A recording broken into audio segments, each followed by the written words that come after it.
This is part 2 of a 3-part conversation on navigating young adult relationships. In this video, we added a few more couples and dove deeper into conversations that we may not normally have. Again, all the couples agreed to be vulnerable and they shared their stories. It was amazing to see couples open up and maybe even realize things about themselves as we had this conversation. I hope that you enjoy and you learn something amazing from this conversation.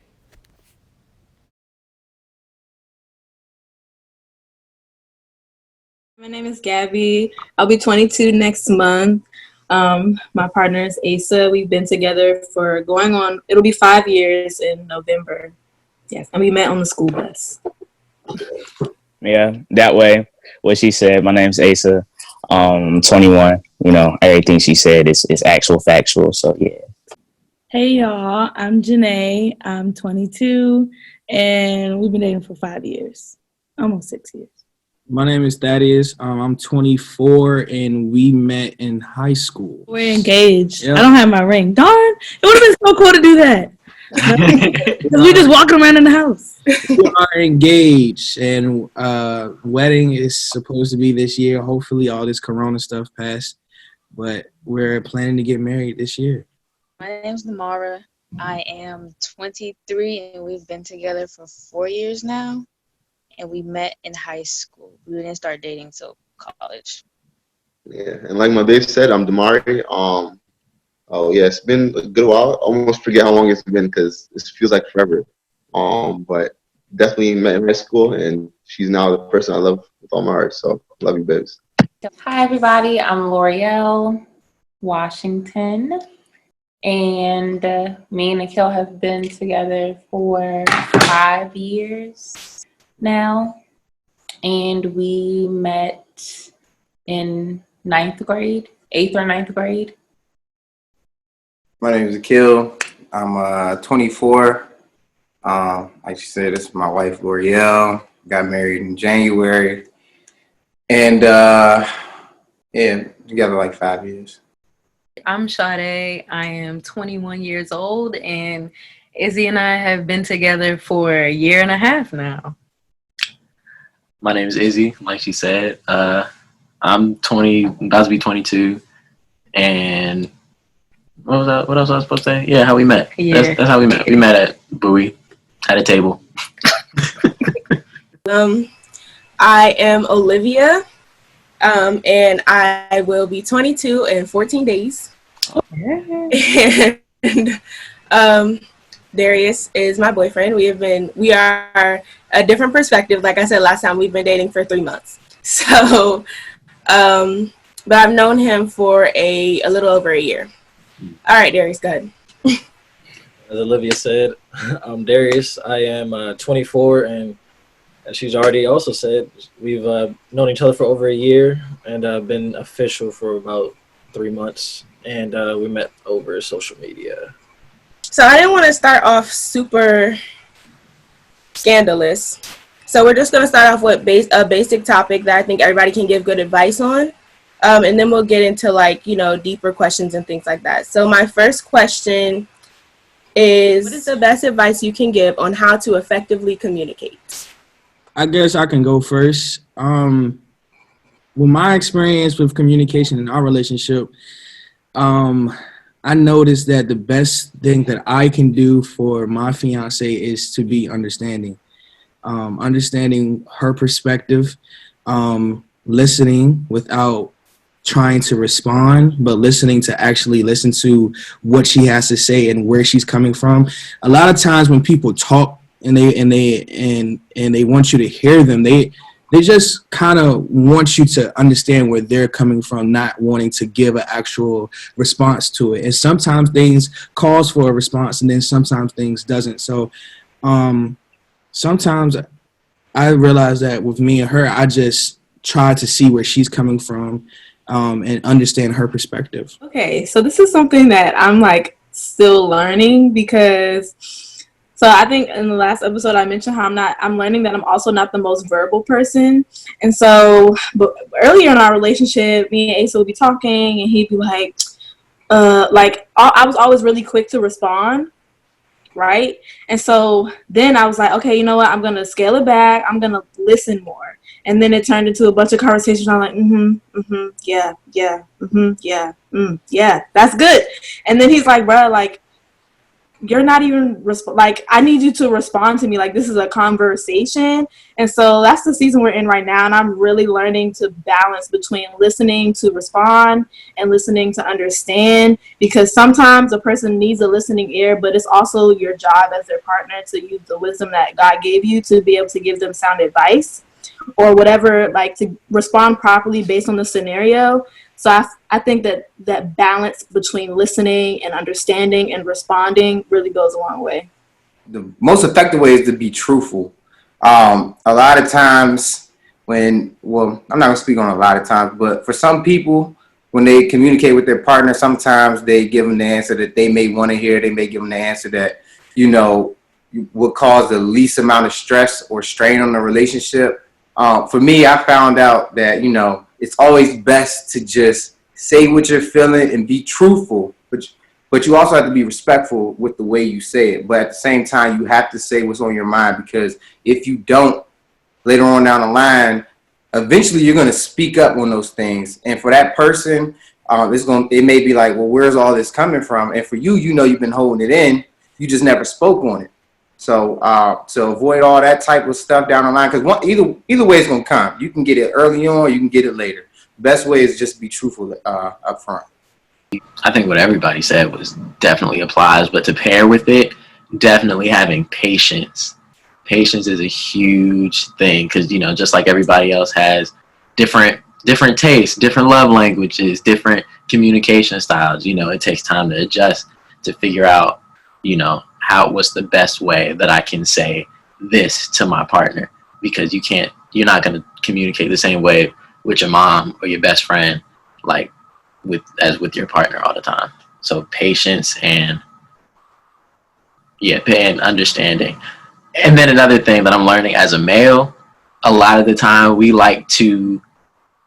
problem solvers just by nature. So when we hear something, we automatically want to, oh, okay, the issue's right here. Let's do this, fix it, knock it out, and it won't be a problem. But I'm realizing that we have to learn how to be a little bit more sentimental. The same thing is listening to understand, not to respond. Like, you don't have to solve it all the time, but be a listening ear. And be there to feel it too. Yeah. Something that kind of goes along with that is something I learned in a previous relationship, because we were both very type A. So it was kind of always like, I want to get my point across, you want to get your point across. So I don't know if you all have dealt with this, but if you're communicating with somebody, or let's say maybe even arguing with somebody, and you're waiting for them to finish just so you could say what's been on your mind the whole time. So I think the one thing that has helped is when you communicate with somebody and they're saying something, but you know that you want to express how you feel, you listen. And then you acknowledge what they said first, and then you can respond. I think that has helped me so much in relationships, because I'm like, okay, I understand how you feel. I understand that you felt this way because of this, and don't say but, because but cancels out what, how they feel. Like, legit, I had to learn that kind of way. I'm like, but, no, but means you're not acknowledging what I'm saying. So, just saying, I understand this is how you feel, blah, blah. And this is why I feel the way that I feel. I'll add one thing as when it comes to communicating, definitely when it comes to disagreements, one thing Olivia definitely was happy that I was different than the past relationships, where basically just me, more like everybody has said before, just listening to what the other person has to say and actually trying to understand what they're saying before trying to speak your part. Because if you try to over talk them and not really listen, and usually that can in turn be because you're trying to yell on top of each other, yelling ain't gonna help nothing. Like, literally, like, shut your mouth, listen to what they gotta say what you gotta say, and then also, like I said, during those disagreements, don't raise your voice, because that's really not gonna help you get your point across. Raising your voice isn't gonna help them listen better, and it actually gonna help them to tune out what you're saying, because they ain't trying to hear that at a higher volume, because it's like, yo, you doing too much now. I ain't even trying to hear that no more. Just go ahead and just talk calmly. Everybody just go ahead and be adults about it. Let me, babe, it's funny. I'm going to tell them this. One thing that Darius does that really gets me, because I can get loud. And one thing that has helped is the fact that he does not, it doesn't matter what we're arguing about. He's like here and I could be here. And because he's like, okay, yeah, so this is how I feel. I'm like, okay, let me not be stupid. Let me come down to your level. You know what I'm saying? So if at least one of y'all is quiet, whoever is yelling is going to feel real dumb, because why are you tripping? I think that really helps. You just got to keep your cool as much as possible and just actually communicate, I think another thing, aside from listening, is also to hold yourself accountable. That's one thing LaMara really puts me to, is you can have a whole conversation, and the next week I'm like, I heard you, I understood it, but I didn't hold myself accountable to doing anything that we talked about. So I guess carrying on what was actually talked about makes the other person feel like, okay, not only did you listen, you heard me out, you understand why, but you actually took steps to do something with what we talked about. So being accountable to the thing that you said is, I think, a huge part of it too. I think another thing is asking questions, because you'll never really get it unless you completely really understand. And I feel like it's okay. I'm a question asker. If I don't know, I'm going to ask you questions until I understand it. And another thing is, like, if y'all are both getting frustrated, then like just take some time, cool down. Y'all can go y'all separate. So if you don't want to talk about it right now, then that's okay. I feel like I'm not one to like pressure anybody to talk about something. So if you don't want to talk about it, you can let me know. Then we can come back at another time when both of us are ready to talk about it. I completely agree with that, because I've needed some cool off moments myself. But I think one thing that does help when you're taking that cool off moment, I think, don't go to sleep angry. Like, I think even if you still need time to think about it, acknowledge each other before you go to sleep. Because you don't want to go to sleep with that kind of attitude, and then you had a bad night and they had a bad night. It transfers into the morning, and you don't need all that. So, can you date someone with different beliefs than you or at a different place in their faith walk? At what point do you believe that you are unequally yoked? I go first on this one. Absolutely not. I'm not. I can't do it. Only especially. All right, I'll put it like this: if you're on game time, you know what I'm saying, like you just like dating for like play. I mean, I guess, but that doesn't get you anywhere. If you're really trying to like lock in with that person and be with that person for the rest of your life, you better make sure that y'all are like equally yoked and y'all are on the same page. Because if not, when it comes down to like raising a family and just certain decisions and belief systems, it's gonna be a whole bunch of unnecessary tension, bro. And me personally, bro, I'm not having it. I can't do that, bro. So, personally for me, bro, oh no, that's not a thing. Because you're going to sit here and have all this unnecessary bickering. Like, you're going to have arguments and discussions and just tension that you could never even imagine would be there if you're not equally yoked, bro. It's unbelievable. And it's just not worth it, bro. I don't care how bad they are or how cute they are, bro. If you're not equally yoked with that person spiritually or whatever the case is, bro, it's not worth it. It's just not. So, yeah. Okay, so I think that's an interesting question, because when Thaddeus and I first started dating, we came from two way different backgrounds. I came in the house with my mom, my dad, very Christian household. I haven't seen anything, but a cul-de-sac. Where he grew up, with just a mom and like a small house, 2-bedroom apartment with like 20 people, and didn't go to. She always needs ice. Okay, whatever. He didn't go to church. He was like, in high school, he was like that kid. He played football in high school, college. Everybody loved him. So he wasn't really into God or church like that, but he was a really good person, and he was trying to be with me. And I always said, like, you got to go to church if you want to be with me. You have to change your life.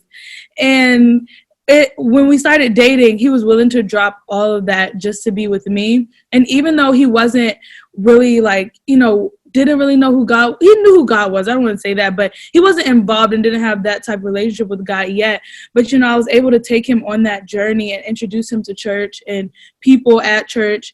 And he was able to it was like he was always in that environment for his whole life.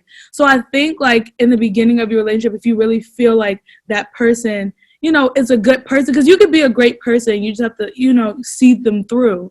And so I think in the beginning of the relationship, it's okay if you think like, this person has potential. But I think once it gets to like in a year, you don't see any change, I think like that's like a no. But I think it's okay at first to date someone who's not, all the way there with you. It's okay to, walk them through whatever it is and introduce them to something that they really didn't know. And so now he's the social media marketing person at our church. So, things change.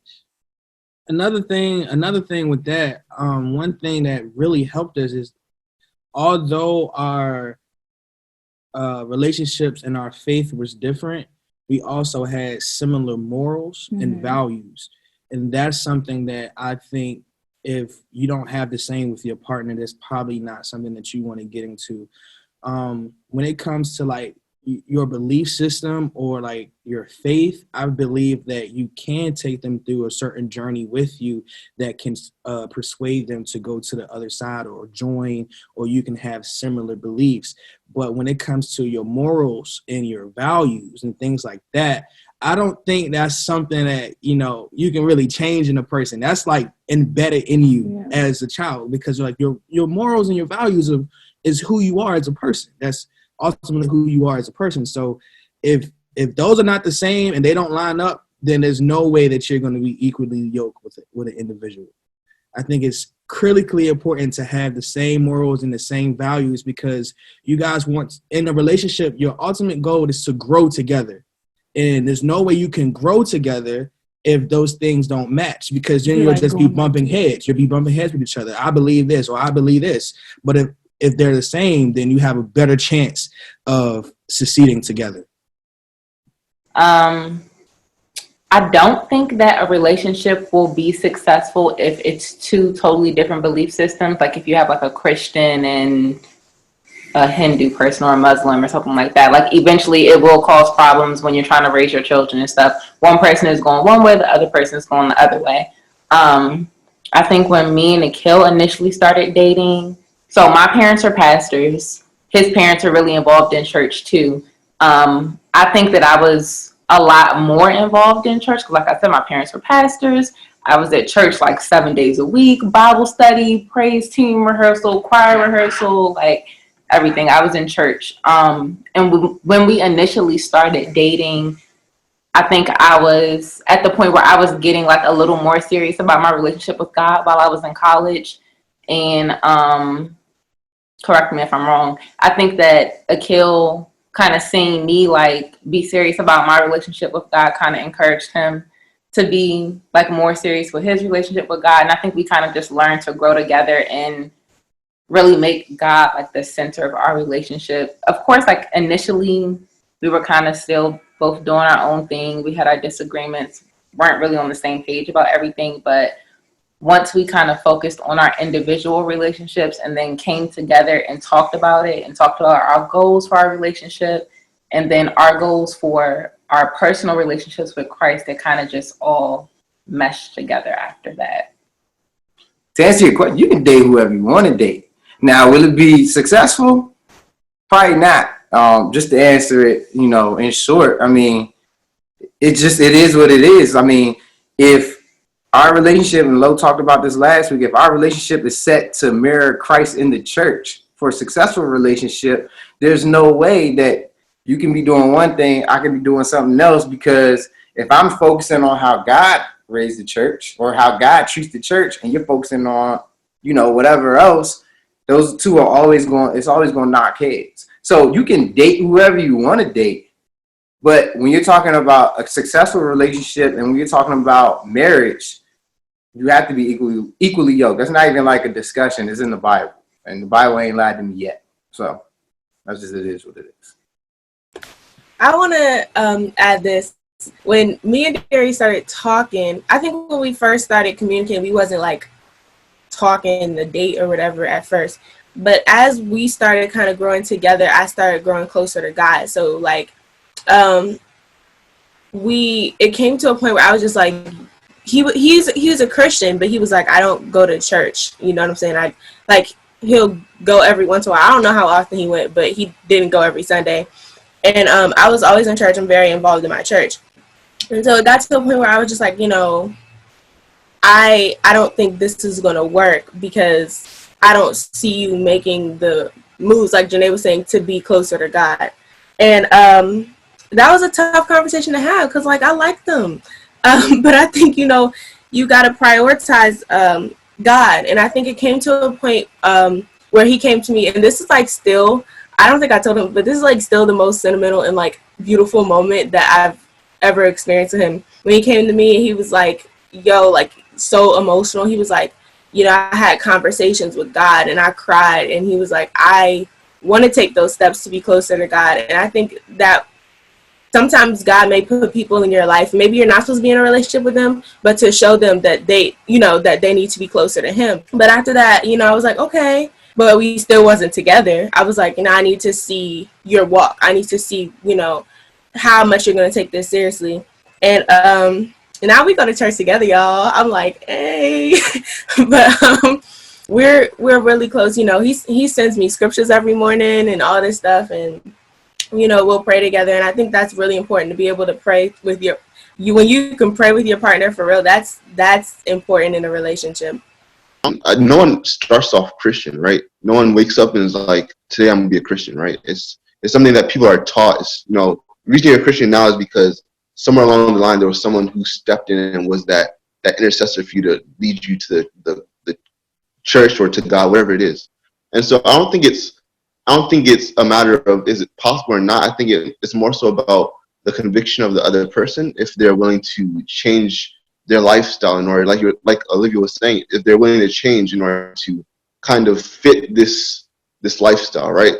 Because I feel like to a point, if you both are in different relationships, it's either one of three ways. Either one person is going to go to this relationship, to this faith, the other one's going to go to the other one, or they're both just in buckheads, right? So in the end of the day, someone's either going to yield or you're both going to conflict. So I feel like if they're willing to change, then that's fine, right? But kind of on the first day, you're not asking, you know, do you go to church? That's not usually the first question you guys ask on first date, right? So I think it's something that you build and you work towards, and if they show that willingness later, then I think it's perfectly fine.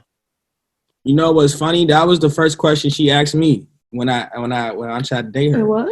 Yeah, he was like, wow. You go to church? I did. You said what church? She was like, what church you go to? I sure did. And I was like, I was lying. He said I go to my grandma's church. I was like, I go to church with my grandma. So yeah, she asked me. That was one of the first questions she when I approached her to date her. She asked me, do you go to church? And what church you go to? She was like, you gotta go to church and pull your pants up. I did say that in order to date me. So yeah, that's actually surprising. That's one of the first questions she asked me. Yeah, I think that the biggest thing when we say unequally yoked, I think a lot of time our mind goes to like, all right, is this person at the same level with God with me? And I think that's a very dangerous point, because where's the scale? You know, if we're trying to measure people like, oh, you got to be at least this tall in this area for us to work together. And I don't see that as a very beneficial thing. Like, you know, the thing that we're supposed to be comparing ourselves to is Jesus. And according to the word, all have sinned and fallen short of the glory. So I don't see a scale with that. But when it comes to dating, I think the thing that should worry you is stagnancy.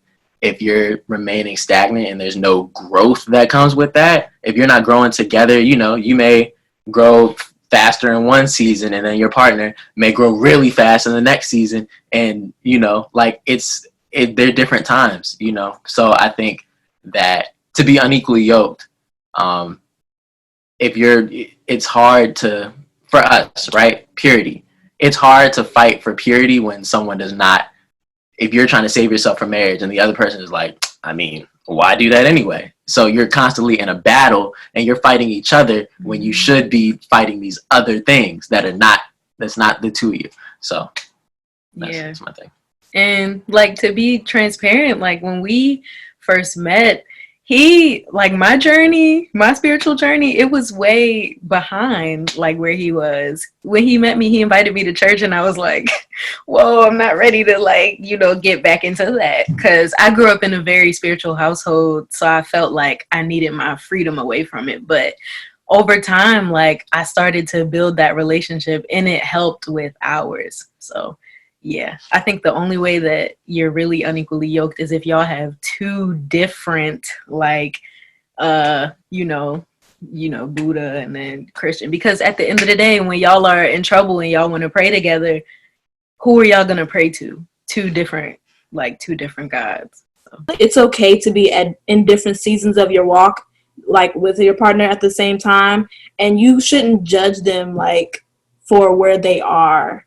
Now, if they're like what Izzy said, if they're stagnant or if they come to a place of complacency and they are no longer growing in their spirituality and in their walk with Christ, then that's when you should be like, hey, you should point it out to them and say, this is what I'm seeing, and this one needs to happen in order for our relationship to continue to grow. I'm gonna talk to the ladies real quick.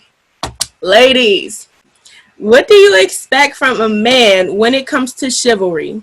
Do you still expect things such as opening doors and them walking on the outside of the sidewalk or meeting you at the door for dates? So, on that one, I do expect those things. Akil, you kind of been slacking on the opening the door things, but it's okay. I'm gonna let you slide. But as far as like walking, as far as walking on the outside of the street, Akil always does that. Like, even now, sometimes he has to remind me, like, we'll be walking and he'd be like, little girl, inside of the street, what are you doing? And I'm like, oh, sorry, like, I forgot. He'd be like, come on, like, pick it up, you already know. So, I mean, I think men should do those kind of things. Like, it's just, you're just being polite and having manners, and I feel like that should be expected, kind of. Like, it's not like it's anything major that you're asking for or expecting. Like, to open a door is nothing. That's just kind and courteous. So, like, pulling out a chair, like, stuff like that. Like, I love when Akil does that type of stuff. So, I think it should be expected in a relationship. I agree. This is something that I've seen, like, my dad do, and he made it very clear to me and my brothers, like, you open the door for your woman. Like, he opens the door for my mom, still, her car door, whether she's driving or the passenger side. And no matter where we're going, he's opening the door, pulling the chair. And, like, some traditions, you can do away with them, but I feel like that's one thing that just should not die. The walking on the outside, that's something we still got to keep in mind, just because, like, I don't know, what's the deal with that? It's not something that was taught. It's not something that was taught to him. So, we had to get that together. Cause I was like, look, my dad always walks on the outside. That's like, I like that. And some guys are like, why? So if a car is driving, like, you want me to get hit first? Like, I mean, my dad said that's how it has to be. So that's how it's going to be. But yeah, chivalry should not die. Yeah. When we first started talking, he was not taught, like, majority of the stuff that I was taught. Like, I'm every single aspect of chivalry, because my family's from the South, so my granddad, like, if I tell him I'm dating somebody, the first thing he'll tell me to do is, or the first thing he'll ask is be like, does he open doors for you? If my granddad ever sees somebody I dated, let me touch a door, even hover my hand over a door, my granddad will be like, nope. So, we had a little situation because I didn't want to, I didn't want to lower my standards, right? My friends, I get on their nerves, so I'm like, I'm a queen. Like, you gonna treat me like a queen, okay? So I'm like, I don't want to have to touch a door. Like, I want you to be on the outside of the sidewalk. If you pull up to my house and you honk, we not going out. Come to the door, knock on the door, say hello to my mother, like, stuff like that. You know what I'm saying? And so he'll come to the door, like, if we're going on a date or whatever. But when we first started, I was like he'll open the door, but I would sit in the car. Like, this is what I learned from my grandma. I would sit in the car and he would be walking and I'd be like, I'm still in the car. He's like, wait, so I gotta open the car door for you to get in and for you to get out? And I'm like, yes. Like, so we tried to, like, come to a compromise at first. I was like, okay, I was like, okay, maybe not to get out, because I was like, I really like you, like you're sweet or whatever. And so he was like, okay, because I wasn't raised like that. Like, all this is a lot and all that stuff. But now it's like to the point where he don't even realize he's doing it, y'all. I got him opening all the doors. he be doing everything for me. So I think it's important. I don't lower your standards. Like, if there's something you expect of a man, if he really likes you and he really wants to be with you, he'll do it. It's just a door. Like, take 2 seconds, walk around the car, open the door, or take 2 seconds, open the door for her to get in, if she's driving or not driving. Just come on, it's exercise for you too. Like, get it in. Okay, so for me, I'm very independent minded, and I'm also like very kind of like my personality. I'm just kind of an awkward person. So with this, stop laughing at me. It's not funny. So with this was really hard because it's like when we would reach for the door at the same time, and it's like, he's like, what are you doing? Like, let me do for you. So I think it is expected to a certain degree, but for someone who would be like me, like it's like second nature for you to do things for yourself. I think in a relationship, it is important to let the man be the man and let him wear those pants, stroke his ego, which I'm learning to still do to this day, and put your own pride aside, because, you know, like, we're living in an age like, I'm independent, I'm a strong Black woman. Yeah, no, girl, let your man be your man. So it was difficult for me. It was a lot of times like, I would open the door and do things for myself, and I would like get reprimanded, like, bruh, stop doing that. Please let me just open your door, please. So I think it is expected that you should allow them to do that. I mean, if somebody wasn't taught to do it, then that's a different thing, but it's important to really let the man lead, especially in certain aspects. So. For me personally, before I got with Dmariee, I didn't experience none of that. Ain't nobody opened nobody type of doors unless they was trying to impress my mom. Like, so I was like, okay, cool. I know how to open my own car door. I can walk on my own. I do all this. I get with this one. I open my car door. He's like, what are you doing? Get back in the car. And I had to get back in the car, close my door, and let him open my door. It was a process that I had to learn. He's like, nope, get back in the car. I'm like, okay, fine. Like, why are you like? And then it was just like different times. It was a lot to learn. Like, I'll be walking on the sidewalk. He just slowly moves me to the side. I'm like, okay. I'll be about to step out in the street. He's like, hold on, wait. Okay, now let's walk. I'm like, okay, fine. Like, I just, especially since it's not something like I experienced. Like, I grew up with my mom. There was no father in the picture. So I was like, okay, I do all this stuff on my own. So, and we even had a conversation with my sometimes best friend, because we went on a birthday trip and he was always opening my car door. She's like, why are you opening the car for her? Like, she can open her own car door. And he was like, yeah, no, that's not how we do things anymore in this relationship. So it's a very nice experience. I think that every guy should learn how to do that. Like, my mom's teaching my brother how to do these things. Like, if you see a lady, you open her car door, you let her walk through the door first, all the chivalry type stuff. So everybody kind of said it, but I was definitely in between like Olivia and Gabbi, where I was raised where like you sit in the car until he opens the door. When we first started dating, that's exactly what I would do. Sit in the car until he opens the door. I'll stand outside until he opens the door. I would, to this day, if we're walking to a restaurant, and he goes in first, I will stand right outside the glass door or whatever door it is until he come back outside and redo it. So I do that. But then it's also like really weird because I was also raised to like, you know, Janay, you could do anything on your own. So there are times, like certain situations where I'm like, no, I got this. And he's like, no, you got to let me do it. And I'm like, no, I got it.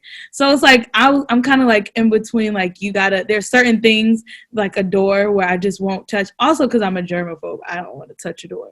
But there's just like certain things I won't touch. I'm not going to touch a car door. I won't touch, you know, if we're going to a restaurant, the grocery store, I'll walk in first. Even though he has like this theory where he feels like the man should walk in first because he's like, if there's danger inside, why would you be the first one inside? Shouldn't I test out for the danger? So I feel like that makes some sense. So sometimes I'm like, if it's like a weird place, I'm like, yeah, you go ahead. Oh, right here. But he has like that theory, like I should be able to walk in first. So like if it's something, I could be like, let's go. So that's his thing. But then there's certain things where like if I'm like cleaning or something like that, and he's like, he's like trash. I'm like, oh, I got this, and he's like, no. I'm like, what? But or something small. Like I'm just like I can. There are some things that I can do, but like Gabby said, I had to kind of like relax and be like, let the man, be the man. So I'm like in between of you gonna open this door or in like I got this. I think a man should work just as a woman should work, and I think people shouldn't take gender roles or like I don't think everybody's relationship should be like somebody else's relationship. Like he cooks, I can't cook, and I think that's okay. Like some men expect women to cook, and I think that's unfair. But I think like a man should, chivalry should go both ways. It's also important, like, yeah, chivalry's not dead and everything, but like, well, I mean, I feel like this is a given, but some people may not know this. Like, you should serve your man in certain aspects too, because I think sometimes, like, as the female, you can kind of get in your head with that and feel like sometimes you don't need to help, but sometimes they need help too. And yeah, that's important, because if Asa's like got groceries in his hand, I'm gonna open the door, like stuff like that. So y'all brought me some perspective on that, because I surely did ask Darius a while ago, like, why do you open the door and then walk in first? I was like, why not just let me go? That makes sense. It makes so much sense. You gotta hit one of those moves where you walk in and then you open it, you hold the door, and she walk past you, type of thing. Because if you open the door and she walk in, what's something like, people are crazy. He's like very protective. People like he like scans the whole room before I walk in. Like people are crazy. Like anything could be happening inside any restaurant, and I just don't want to take any chances. So I walk in first. It's not like I walk in and scan the room whenever. Yes, you do scan the room. I walk in. You be like, who's here? Let me look. She walks in behind me, so I can make sure everything's good. I let him do that because I think it makes some sense. He's like really protective, so it makes sense why he would do something like that. So I just let that go. So while we're on this topic, I want to ask this. Do y'all think that the guy should pay on every date? Oh, no. I had to say that. No, absolutely not. I think when we first started dating, like that was something that my dad was always like, you got money, you have this, don't like my dad expected a guy to pay for me, but he always wanted to make sure I had my own stuff too, just in case. So it's like when we first started dating, it was very nice, him to pay for dinner. But after that, no, to this day, we still split bills. And I think that is 100% fair. You should not put all the financial hurdle on one person. I think you both have to be able to, be wise. Okay, I do want him to buy me this Louis purse right now, but that's besides the point. We do not split bills, all right? This is her way of splitting the bill. I'll cash app you. Yes. We all know the cash app story. I never receive a cash app. All the money comes out of my account, and I never receive a cash app. That is not true. Maybe sometimes. But I don't mind it at all. Yeah, but I don't make you pay for everything. No, not everything. No, not like everything. I be having to take my card out. To answer your question, Olivia, I do not think a man should always be responsible for paying for every dinner. Because if you like us, we used to eat out a lot.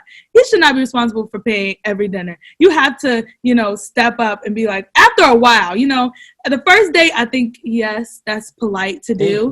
But even maybe the first, couple, 2 or 3 dates, that's nice to do. But after that, I think, and you have established your relationship, you guys are comfortable with each other or whatever. I think, the women, you should step up and be able to pay sometimes. I think that is 100% okay. That doesn't make him less of a man. Doesn't mean he can't afford it. I think, I just don't want him to run his pockets on me. At the end of the day, my money becomes her money, and her money becomes my money. Yeah. So if she ends up paying, it's literally just like goes me in paying. reverse. That's and true. If I end up paying, it's like she's paying.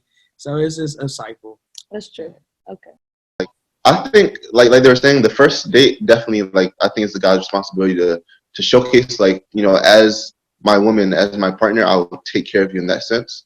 And for me, for me, treating her in that way makes me happy, seeing her happy in the same sense. But at the end of the day, my things are your things and your things are mine. So whoever's spending it, it's going to come back around. Because if if I'm paying for dinner now and then, treat me out to, I don't know, a surprise the next day, it still works out where we're still treating each other. So I think, as long as it's not, this person has this role to do this thing at all times, then at the end of the day, it's like, sure, if you want to take it, I'm not going to stop you. Like, if you want to pay for it, cool. But I'm not going to, as a man, then I'll put it on my expectation. Like, I'll pay for it as like the de facto. But if you want to volunteer, you want to help, you want to split, then by all means. But in my head, I'm like, as a man, I'm going to pay for it. If you pay for it, I'm not going to be like, oh, sensitive. Like, nah, I got it. I'm like, you got it, babes. Take it. So that's how I see it. Pretty much what everyone else is saying. The man, as a man, no, we shouldn't pay for everything. That's just what it is. Now, initially, when you start dating, when you're asking her to go out with you, you're going out of your way to ask her to come somewhere with you, then you should pay. Because she's not doing nothing. You asked her to go. So if you're going to ask her to go and she says yes, that's what you should do. And I think it's more than the first 2 or 3 dates. Just because we all know how it is dating in 2019 and 2020. Just because you necessarily going on a date with somebody don't necessarily mean you're dating that person. You know what I'm saying? The reality is some people get used for free meals. And as a man, sometimes you got to guard yourself against that so that you don't look like the guy that's getting used. Nobody wants to be there. And so I had my own little way of making sure I wasn't that guy. But, that's just, it is what it is. We're not going to get into the details of that. But as a man, you got to make sure that, you have to, still make sure you're being a gentleman, but also make sure you're guarding yourself. Me personally, I didn't mind paying after I, realized what we was and realized, okay, this is going to be something. But, as a relationship, gets older, sometimes I'm like, okay, yeah, I paid for this. You got your bank card. It's time to pay for that. I don't mind that. It is what it is. Like, I don't have to show off. She know I got a job. She know I got money, and I know you got money too. So we both gonna pay. That's just what it is for me. I kind of struggle with this because Asa's like, I want to buy you stuff or I want to do this for you. Like, that's a thing for him to feel like, or just to provide for me in general. And I'm like, I don't want you to spend any money on me. Please, no. And so I'm still learning to really let him lead in that way. So that's kind of hard for me. I don't expect him to pay for everything. There are times where I'm like, I got my card, or even I'll make sure I have stuff as well. But I think it's important to split a lot of the times, especially when your relationship is established, because it should be a 50-50 thing. Or you pay for if you buy the movie, I buy the snacks. I know on Valentine's Day, Ace bought the meal, I bought dessert. So stuff like that. I think it's important to implement that kind of thing into your relationship. Yeah.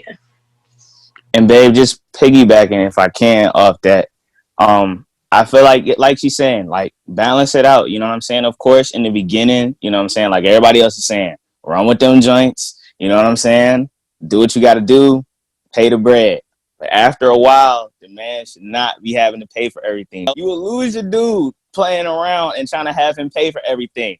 My dog paid for Shawty to go to Cancun, paid for freaking all of this stuff, bruh.